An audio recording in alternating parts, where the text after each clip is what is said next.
2 years ago when we were in Paris with Stadtsaal. You remember? Yeah, I remember that. What was that band that opened up for us? Do you remember? They were a Paris band.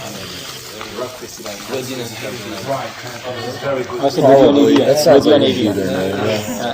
Yeah. They very much like the Sub Pop sound.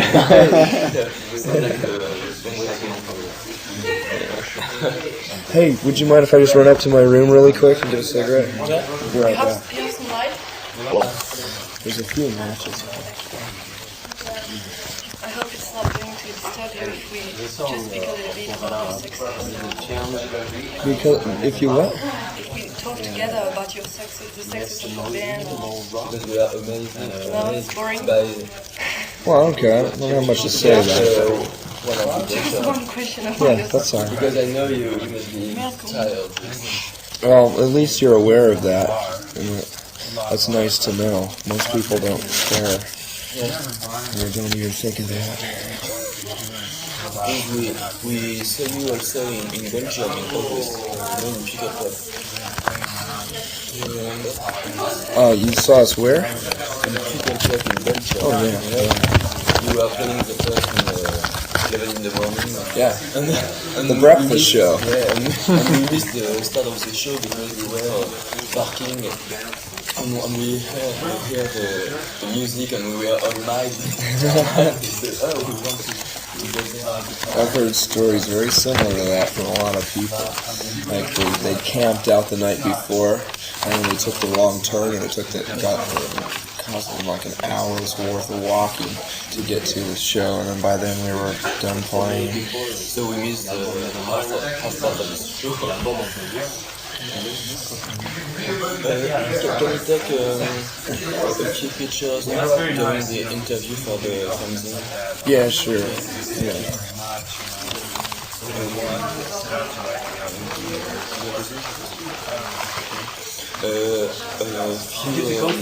Few months before the LP were out, we know that the LP was going to be quite amazing because we have 2 or 3 bootleg profiles. Right.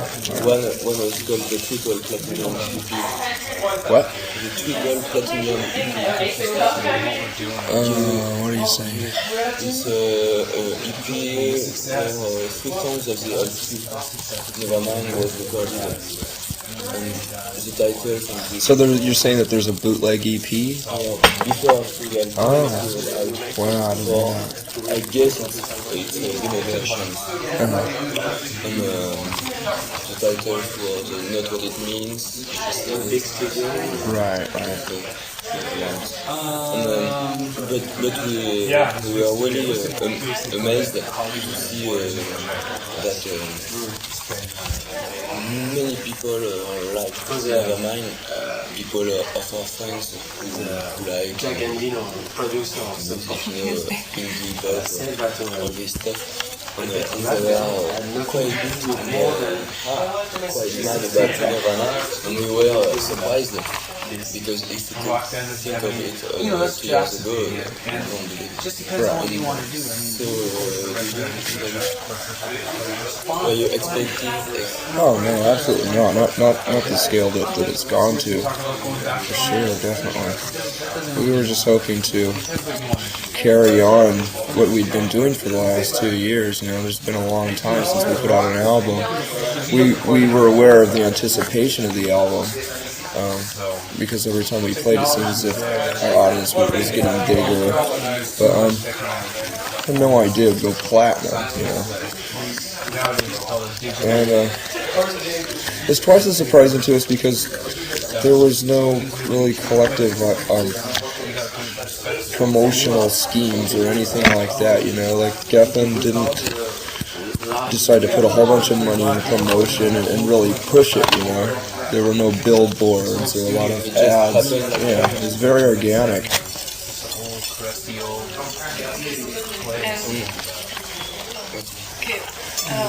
Which is the main thing that made you be famous?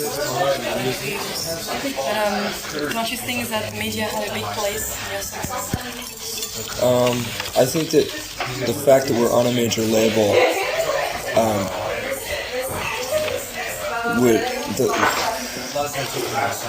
see AOR commercial radio stations in America will only play bands that are on major labels. So I know that just for the fact that we were on a major label had a lot to do with it, but also I'm pretty convinced that the programmers, the people responsible for playing, making up the lists of what they like to play on the radio are sincerely into our music. I think they really like it as fans, so it just burned like wildfire, all across the States. What is your attitude in front of this success? Which kind of band do you want to become in the future?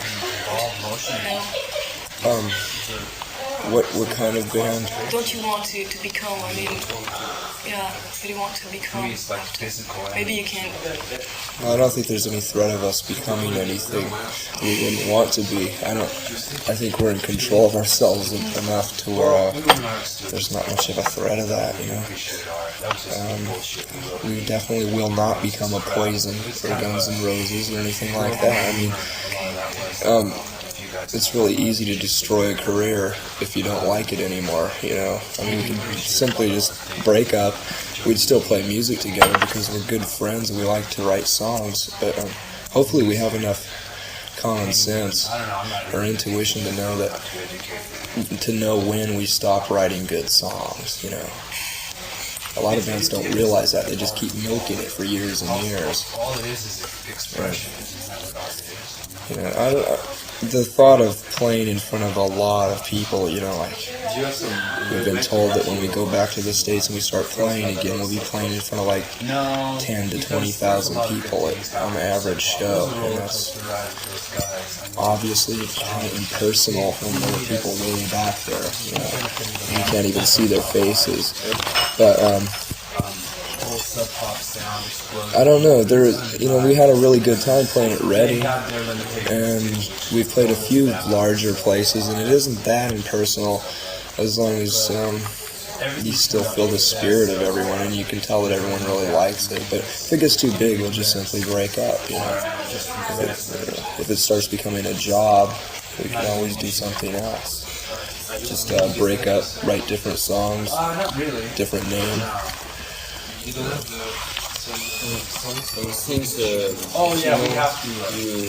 you developed a reputation of messing up everything, We do a couple singles, stuff like that. Everything.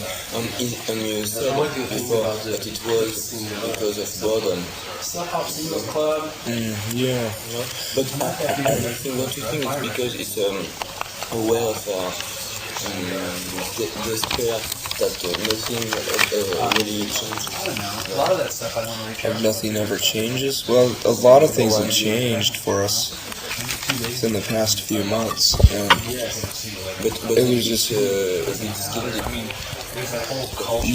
was just really overwhelming for us to realize that this many people would like us. And that was never the goal in the first place. We just wanted to make sure that we had really good distribution and people could find our records, because we were tired of kids coming up to us at shows and saying, "Oh, we can't find your record anywhere," And we hardly ever had any interviews in the States. We've had like maybe 10, if that, and little fanzines, and that's it.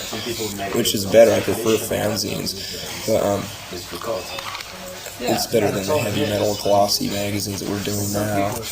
But it's just, we were going through a really weird period about 2 months ago on an American tour. I was getting really frustrated with it because all of a sudden I was totally consumed with people trying to, asking me for autographs, and people would walk by. I'd be walking by in a shop or something, and they would stop in their tracks and go, "Ah!" I've learned to deal with it within the past few weeks. It's been a really nice, almost a vacation coming over to Europe, because people don't have that kind of a mentality for the most part. We're still asked for autographs a lot, but not as much as in the States. So it's brought us down to earth again. We've been able to relax for the last few weeks.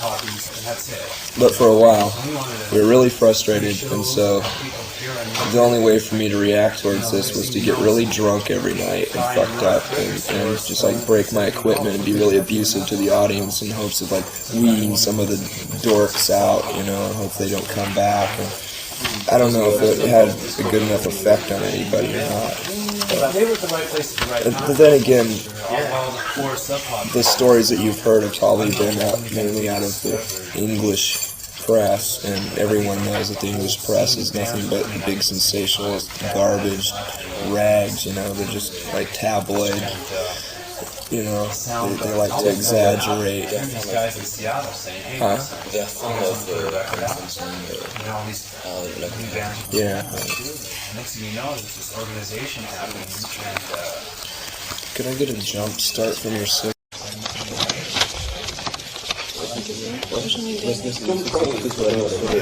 Yeah, right.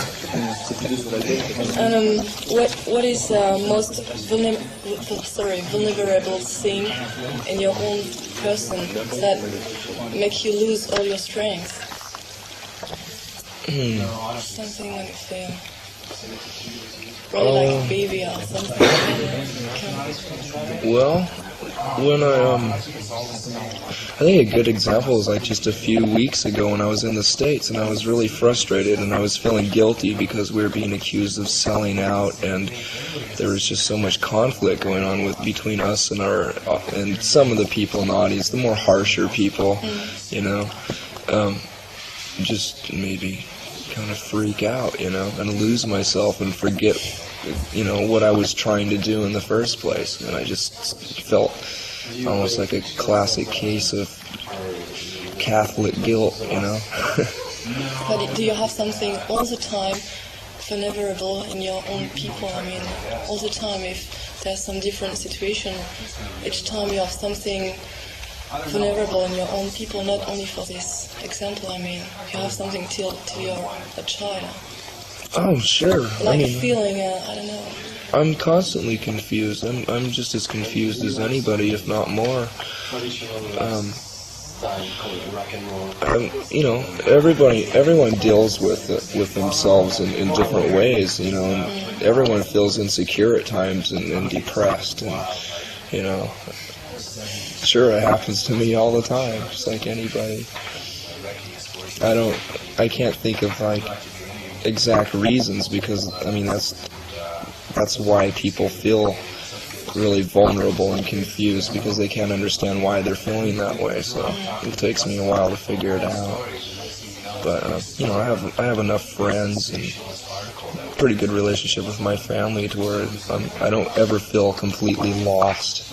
You know, like everyone hates me. You know? You never feel completely lost, wonder? Well, not to where I'm gonna like commit suicide or like run away or anything. I feel I have enough support and from friends and family to where I, at least when I'm not stable, I'm not way down low and feeling like death.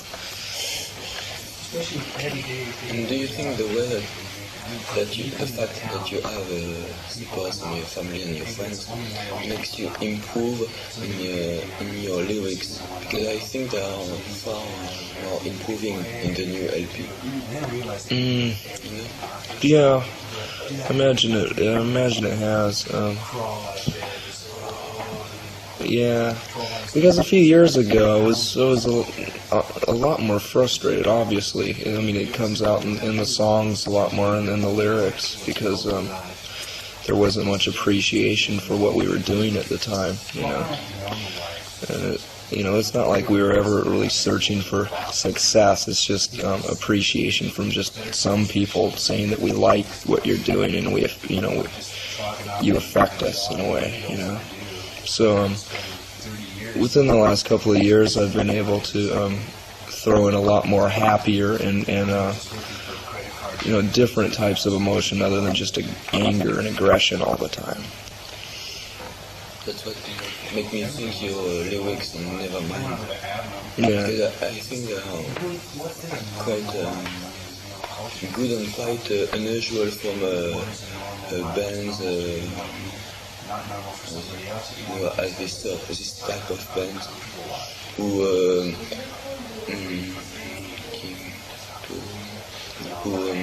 often are about anger and energy and frustration, but they express it in a straight way. Yeah. Well, there's almost, it wasn't as, I don't think the lyrics on this album were as subconscious as the Bleach album. I really wanted to make a happier record this time. I wanted to just have a different mood, and I'd like to do that with every album. Maybe the next one will be ridiculously happy and cheesy, and stupid. But or maybe it'll be totally way more mean and pissed off than the first record. I don't know. We just like to change with every album in emotion. I think this one kind of balances in between the two pretty well. Yeah. What do you think? What is for you a very nice song? I mean, when do you feel really happy about a song? When it's really good. Yeah. Okay. And it's so rare. It's so rare that I sometimes make more out of it than it really is. Like when I hear a really good Pixies song, I get overly happy, I get really happy and almost cry sometimes when I hear a really good song, because it doesn't happen very much anymore.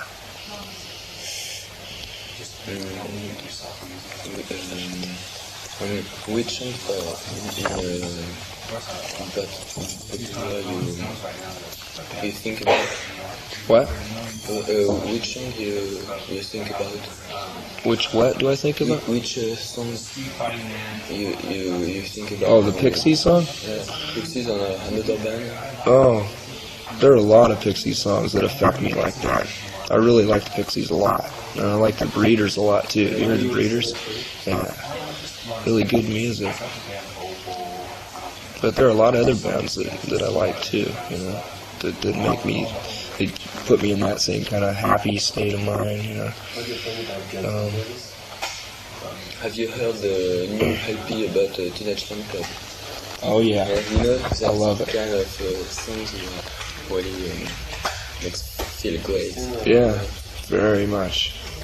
Yeah, we were lucky enough to have heard that. We've heard that album for about 6 months now because we're on the same label as them, and so we had an advanced copy of it. We've been listening to it for months, and we really love it. Because I met them 3 hours ago because they are in Paris for ask for you in promotion for their help. And they told me that they know you, they like. Yeah, we want to go on tour with them. Teenage Fan Club. Teenage Fan Club. When were they here? They are here in Paris. Just now? Yeah. Where? I give them Tonight? the address They are? of Where? the hotel. They're here tonight? Yeah. I give them the address of your hotel. Maybe Oh, they better show up. Are they playing a show tonight? No. Baby? Yeah. Let's tear it up. Alright. Yeah, we want to go on tour with them in the States next time we go on tour. Be great.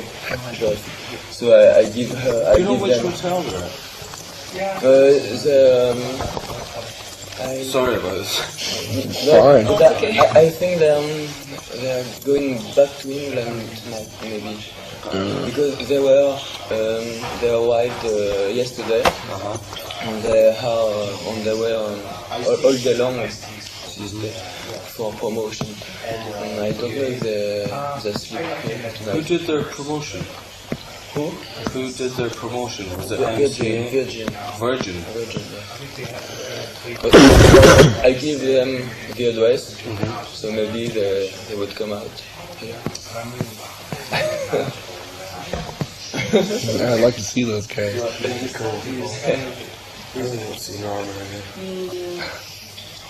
you have a light? Do you have a light? Yeah, I do.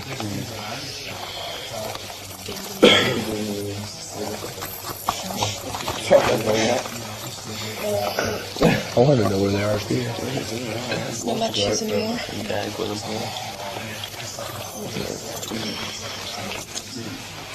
You don't know what hotel they're at though? No, they were today on an hotel in the Oh, thank you for the CD. in Paris. But Sent to other people. Oh, you finally got one? Yeah, I got the letter. I'm sorry, I couldn't understand all the words. I was a little bit lost with the letter. I don't know where Yeah, we wrote that I'm going. just like in 5 minutes when we were drunk one night. And you were happy from this video?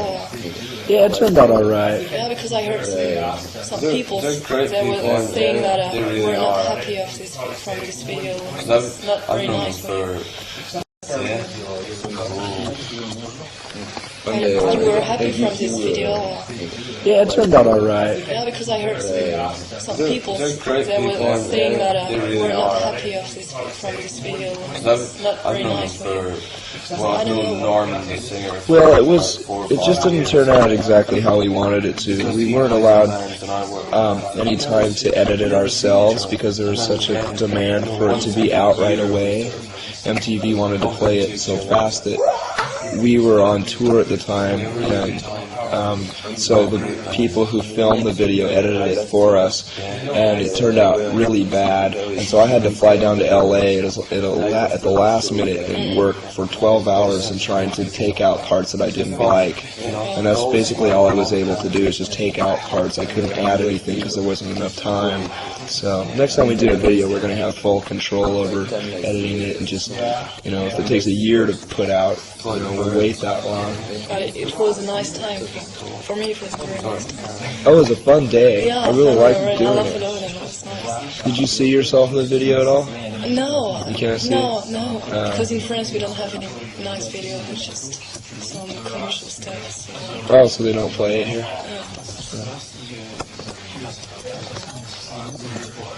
But we were very surprised that you're not going to play in Paris on another part in I know, France. I'm surprised too. We are very deceived. I don't know the word exactly, but we feel very bad because I know a lot of people who waited for you very, very strong, and they wanted to see you till a really long time. I know. It was horrible for them. And we were all waiting for your band, and because I know that not all people they weren't able to come in rain. It's not pretty easy Right. to come for them. How far away is Rennes? It's not the trouble exactly. It's because sometimes we are students, so we can come. Right. But it's 500 Kilometers. kilometers. Oh, that's pretty far. Yeah, it's pretty far. We can. It's 4 hours from Paris. Jesus. 240 kilometers. That's still a long ways away to be playing. I don't know. I was surprised when I finally looked at the itinerary, the tour was set up, and I couldn't understand why. Just only one gig in rain. well, we're gonna have to come back here Yeah, really we hope to soon. see your band. Yeah, we'll come back within a few months, hopefully. Get your tickets sent.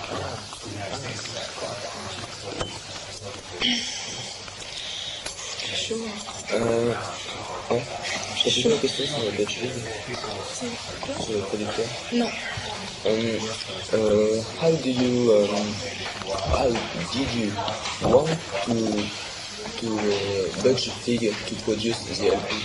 Because we know him only for the Smashing Pumpkins LP, which we quite like. And how did you meet him?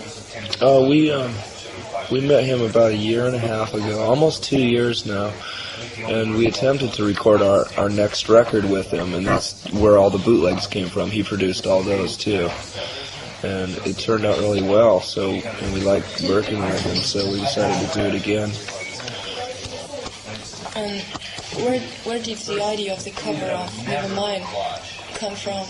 The baby and the bee. Yeah, I was sitting around one day watching a documentary on babies being born underwater, and I thought that was a neat image. So I just thought, I asked the art department at Geffen to come up with a picture of a baby, and they did. And I thought a dollar bill and a hook would be all right to put in front of it. local TV shows.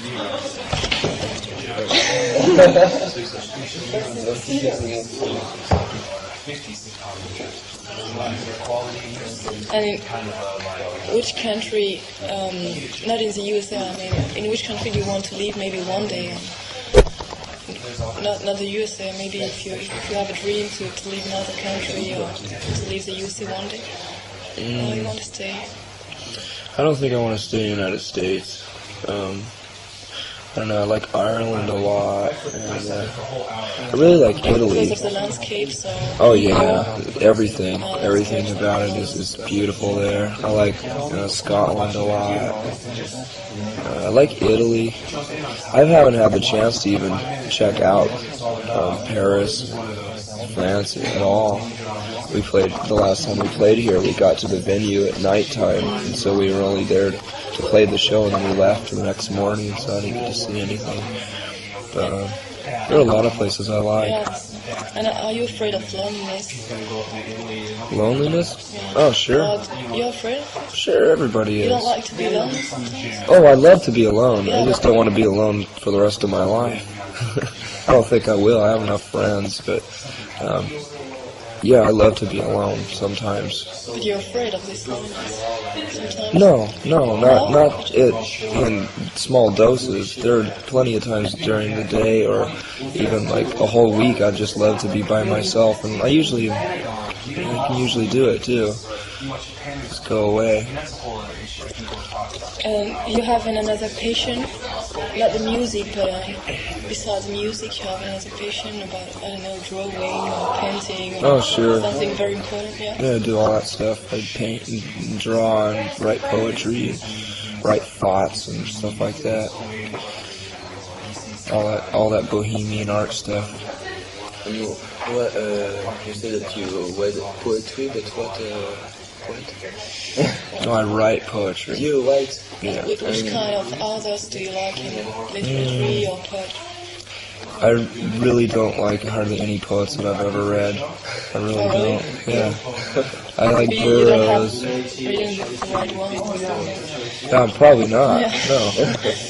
No. I've been writing poetry since I was in like junior high school, but I've always kept myself away from being too influenced from other people's poetry, so I haven't really looked into it too much. You know, I mean, there are a few that I like Burroughs and Bukowski, and how do you pronounce his name? Baudelaire.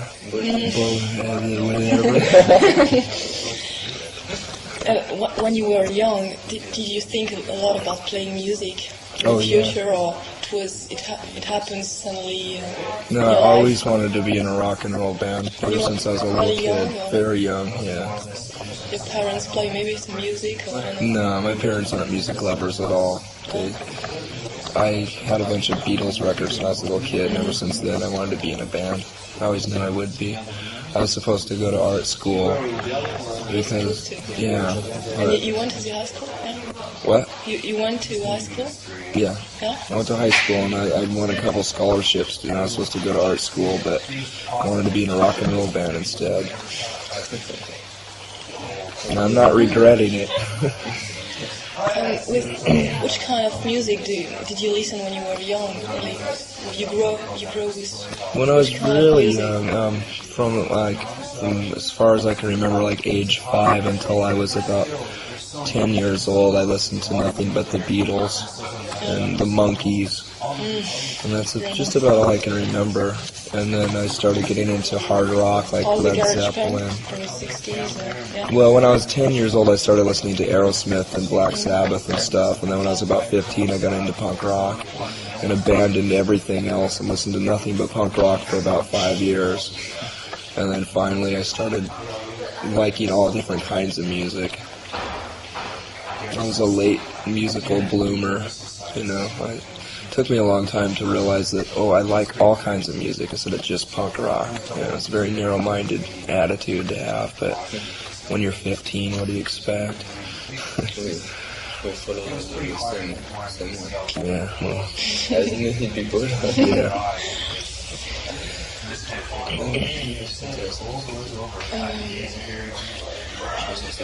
J'ai une question pour lui. Do you think that you really belong to this world, or you feel really outside of the world now? Sometimes, if you play music, maybe you feel sometimes really outside the world.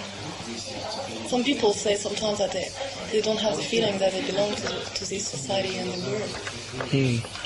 Well, I've always felt that way because I've never been able to understand why so many people would want to be so normal, you know?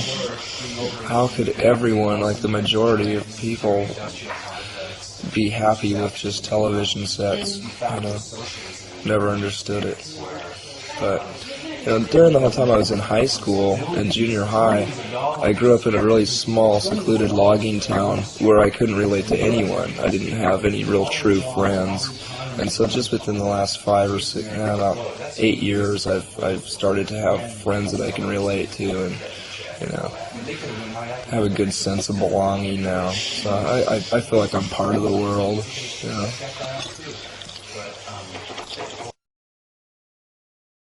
Could I get a jump start from your cigarette? I'm out of matches. Okay, I remember that in August you played with 7 and other bands in a concert to legalize the miscarriage. I remember, yeah. And are you implicated in other Are we what?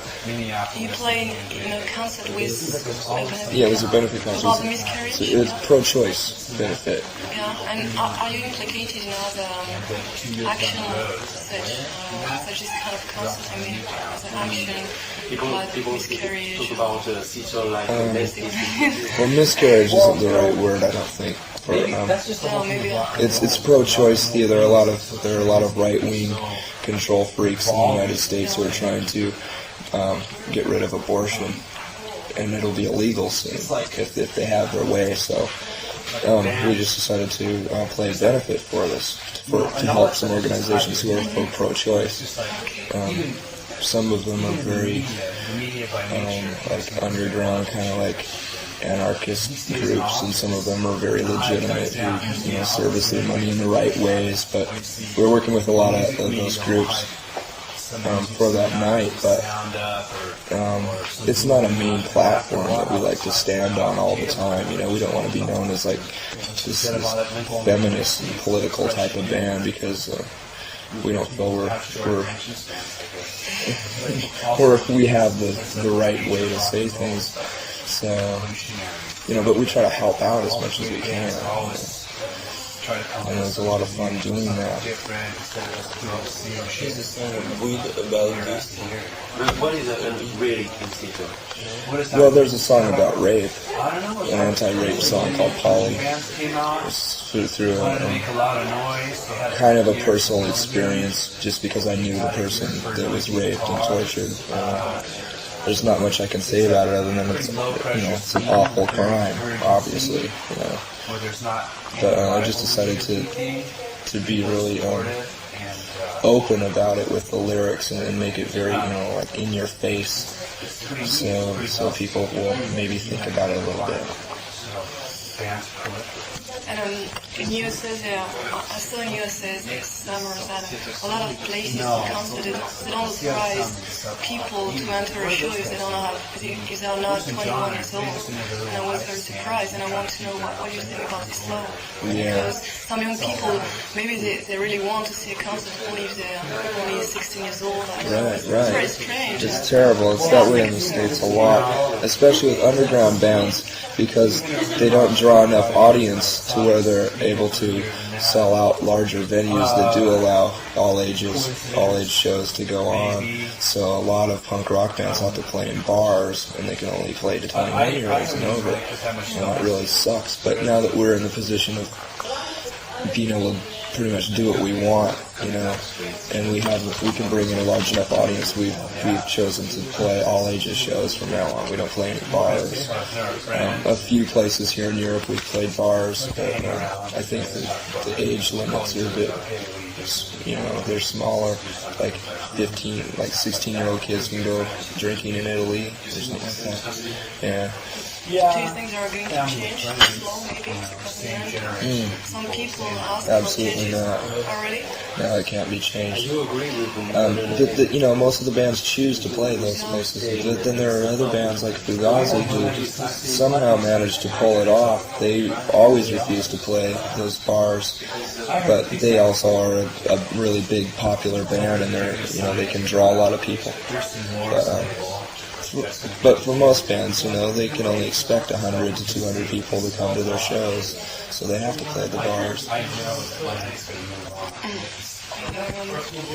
just want to ask you a question about religion, maybe, and what is your attitude in front of religion, in front of the religious media? Because they have a big place in the television, for example, or something.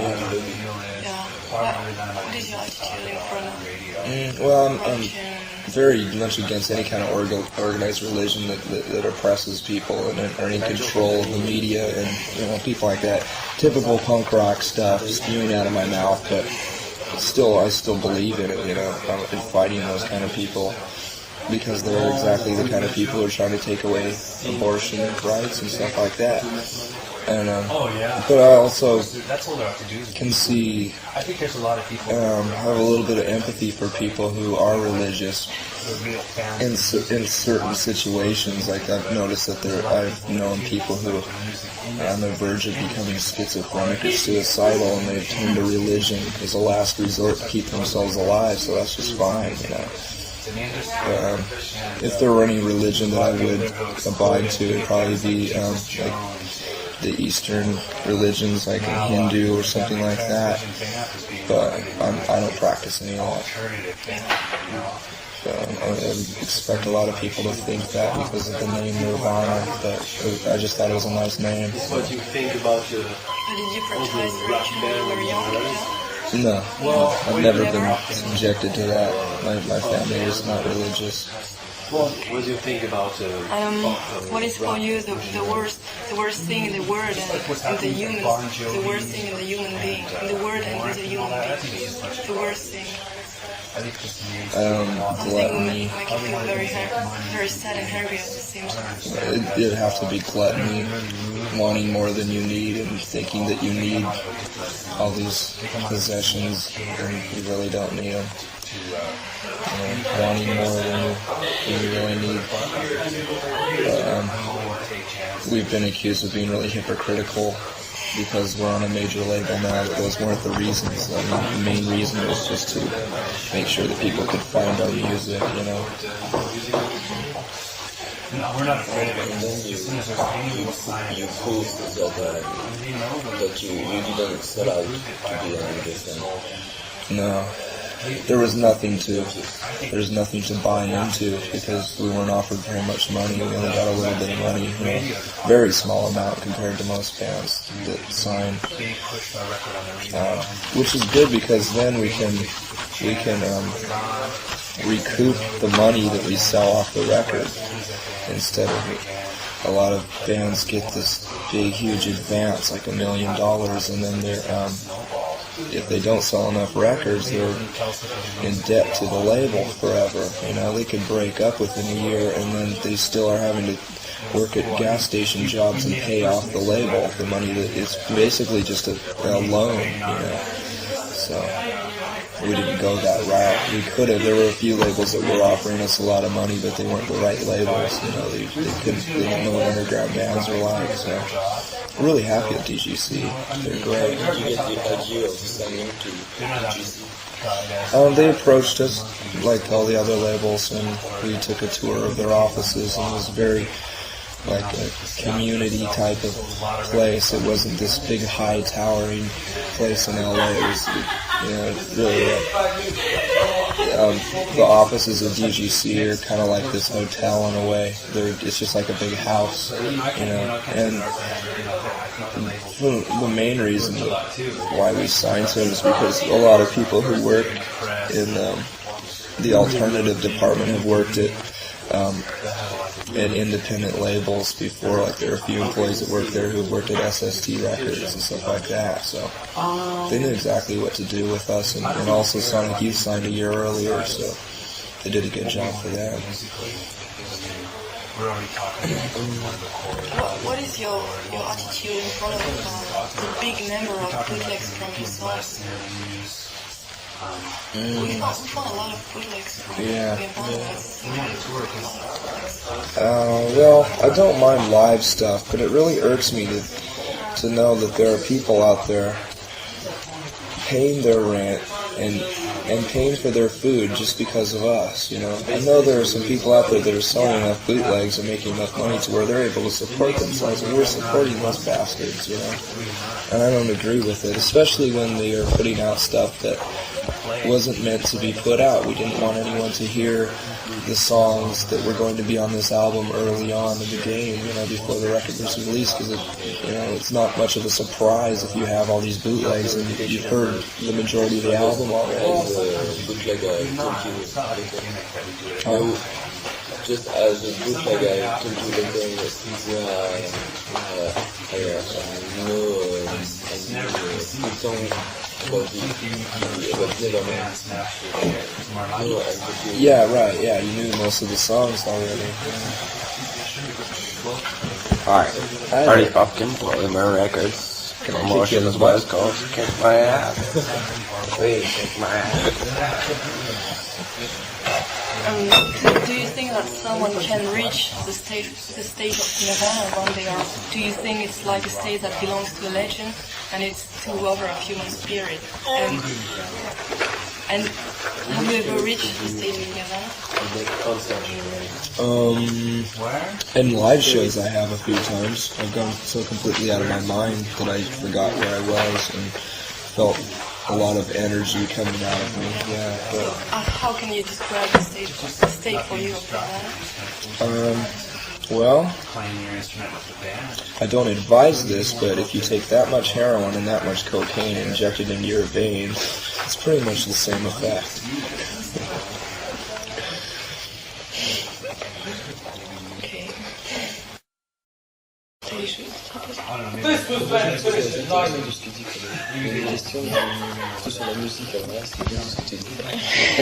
Whose fault is that? Je peux pas. Mr. Food Feeder. Je sais pas, enchaîner sur le cinéma si tu veux. Go have some more champagne. On va retourner sur le truc de musique.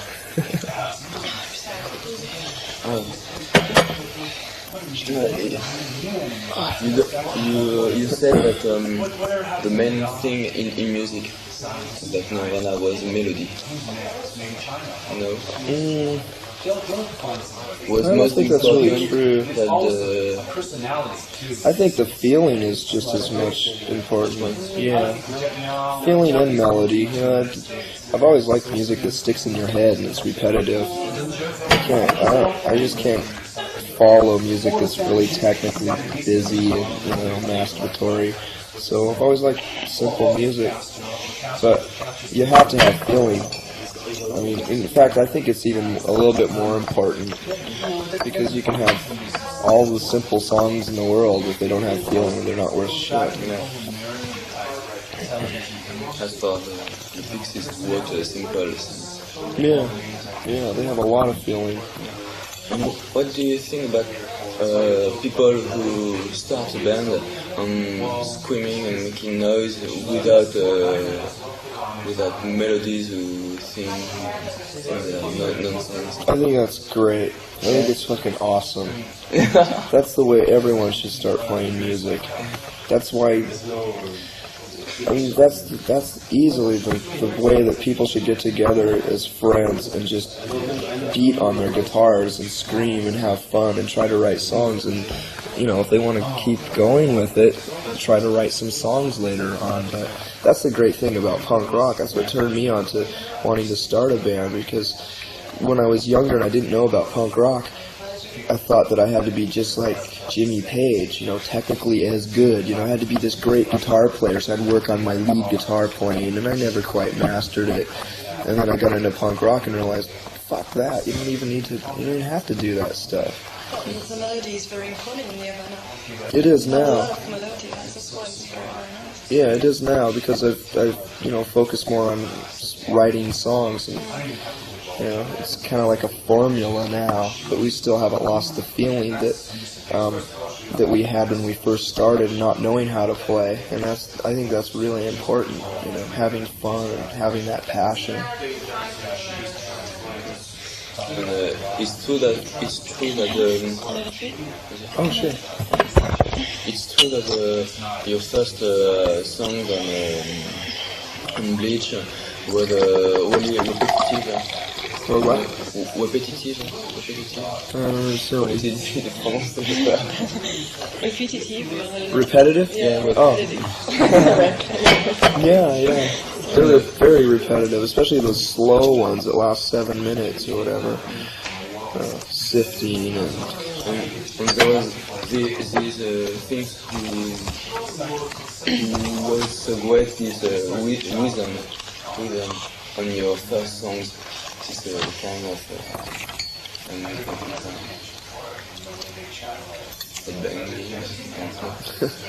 no, but that thing is still we still perceive. oh, I mean in the songs on your 12-inch, even in his youth and aneurysm, they make us je m'embrouille. Ça nous fait penser aux morceaux plus anciens. They make us think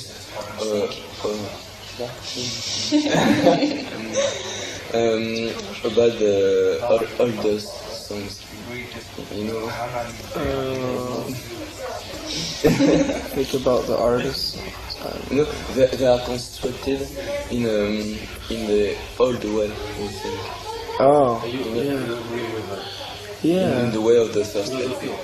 Yeah, they kind of are. They are. Yeah. The songs were written around the same time that we recorded Nevermind. But yeah, I could see that. But we still have it, of course. Yeah. But you can see the difference between even in his youth and Stay Away. Especially Aneurysm is a lot like some songs on the Bleach album. Just a question I want to ask you about Indian people in America, because I saw some reserves listening. Somewhat. Reserves of Indian Oh, reservations? yeah, I think for me it was horrible.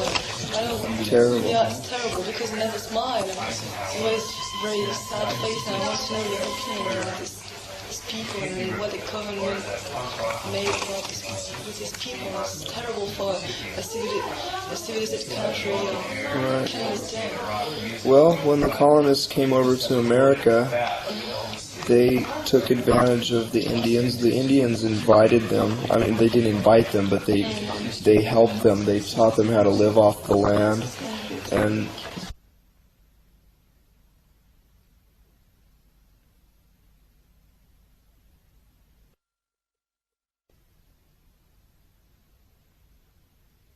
Indian people and put them in reservations, and they did all kinds of atrocious things to them. They gave them blankets. They tried to wipe out whole races.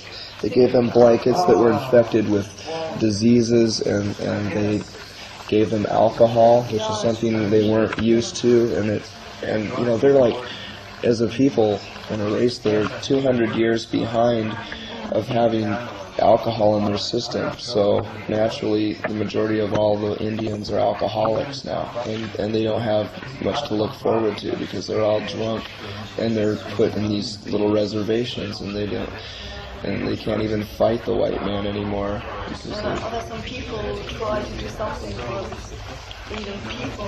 Jeez, I don't know if anything. I think that the whole Indian issue has been given up. They've just completely given up. And what the people who are in charge of the Indians who are working with the white man are acting just like the white man, you know? It's really sad. if I can ask you a question just about the government and political system in USA, are you agree with what's happening in USA with the government and what they're doing all the time? Maybe? Oh, absolutely not. Yeah, I know. Just wanted to explain your reason, maybe a little bit. They're just carrying on the traditions of what they started with trying to destroy the Indians. They're totally gluttonous. They don't care about the future. They're raping the land. They're trying to get as much as they can. They don't care about the next generation, and it's completely corrupt. It's just like most governments, though, you know. The average man gets into power and he doesn't have anything else to look forward to other than getting as much money as he can, you know. It's just a dog-eat-dog world. And some American people, they're very proud of that country. Oh, very. They're crazy about the war of Cobain and all the things. Yeah, oh, we've been taken back. Sometimes you can find some stuff written for the soldiers. We've been taken back 20 years probably in progress as far as having a better consciousness, because the hippie movement, as far as I'm concerned, was kind of a vital time, and it was completely blown away by the Reagan era when Ronald Reagan was elected to office, and all the hippies grew up and played along with his game, and now that the war has happened, it's been set back. It's been set back into the mentality of the 50s, when there was a lot of conformity and control by the government. And it's so weird how a government can use patriotism as the main tool to keep the masses in line, you know. It's a really simple thing to do, too. I'll never understand patriotism, because the people who are being screwed by the government are the same people who are patriotic and support their government. It's like sucking the dick that pees on you. Yeah.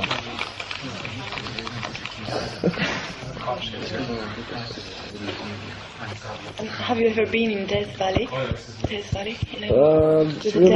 Driven by it. Yeah. Because it's very strange feelings when there's nothing around you and just only mountains and the sun go up in the sky. Yeah. Yeah, I've never felt this before. It was the first time. Just spending 7 days alone and without washing myself. Oh, you were actually went into Death Valley? Yeah, Death Valley. Wow. Really very nice. The more thing I appreciate in the US. Yeah. Oh yeah. Imagine it'd be like going to Saudi Arabia or something. Just the desert and nothing else. Weird.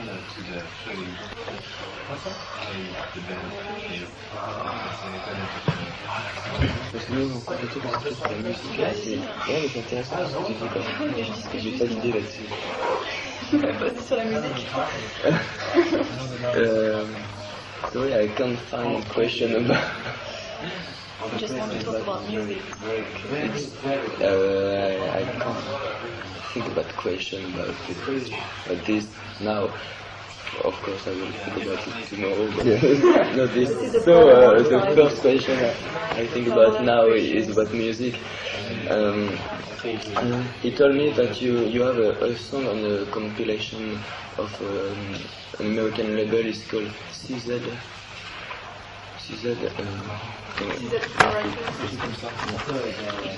Oh, the CZ record thing? Yeah, what song is that? I don't even remember. It was a song that was our first demo. It was a song off of our first demo that we recorded with Dale, the drummer for the Melvins. And that was before we were talking to Sub Pop. We recorded that with Jack and Dina. I don't even remember. Hey, Chris. What's the name of the song that was on the CZ Teriyaki Asthma EP? Oh, Mexican seafood. Oh, yeah. Stupid name. Now there's a lot of Mexican stores to eat and use it. Do you still see Jack and Dino sometimes? We just saw Jack in Austria just about a week ago. Skinyard was touring over there, and we happened to play the same show together. It was really cool. I hadn't seen Jack in over a year because we've been on tour for so long. It's really nice to see him. He's a really good friend, a good guy. Is he still produce LP? Oh, our next LP? We were talking to him about going into the studio again and doing a few songs. The way we're going to approach this next album is just to record songs whenever we feel like it. Whenever they're finished, we're just going to go into the studio with a different producer and see what happens, instead of just going with one guy and just doing it all within a few weeks. We'd like to get a totally different sound with every song. And so we thought we would go with Jack again for a few songs to try to recreate the Bleach sound, which is a really hard thing to do unless you use exactly the same equipment and stuff like that, you know. You said that you were not glad about the production of Bleach LP. You said that you want to re-record this LP. There were rumors last year about it. I might have said that at the time. I don't know. I don't think we should re-record that record. Yeah. There's no reason to now. I'm always going back and forth between, you know, whether I like what we've done or not, you know. And there's been times where I thought it's really sucked. Because there are some great songs. I mean, it has big cheese, big cheese and. I like very much this song. Been a song on Blue. Yeah, we play that song live still. We play it in Belgium. Quite like this song. Thanks. Est-ce que tu as une question là?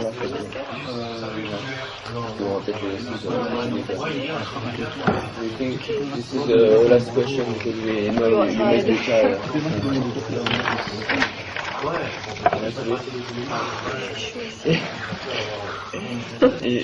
He wants to know if you can sign his ticket. Sure. Yeah. You No, I do it every once in a while. Can't. You know, signing bootlegs. I don't know about that. You never. Let me do something. There's something so wrong about the titles of these songs. They're completely wrong. That's not called Happy Hour. What's it called? I think it's called...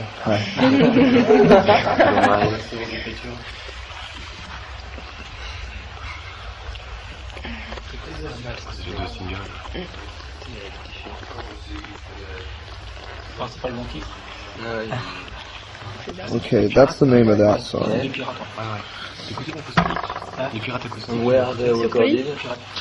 These songs are from the demo that I was talking about that we did with Dale from the Melvins. The first demo that we did.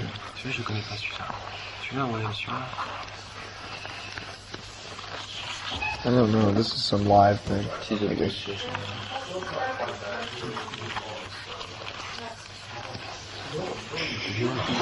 Thank you.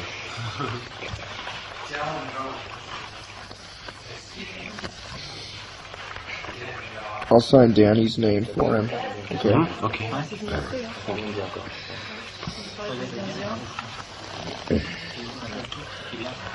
Just for the end, can you make a kind of a jingle for the radio? Nirvana. You're listening to this radio. What radio? Yeah, but the show is called Helter Skelter. It's called what? The songs of Beatles. Helter Skelter. Oh, Helter Skelter. Okay. Hi, this is Kurt from Nirvana, and you're listening to Helter Skelter. Thank you very much.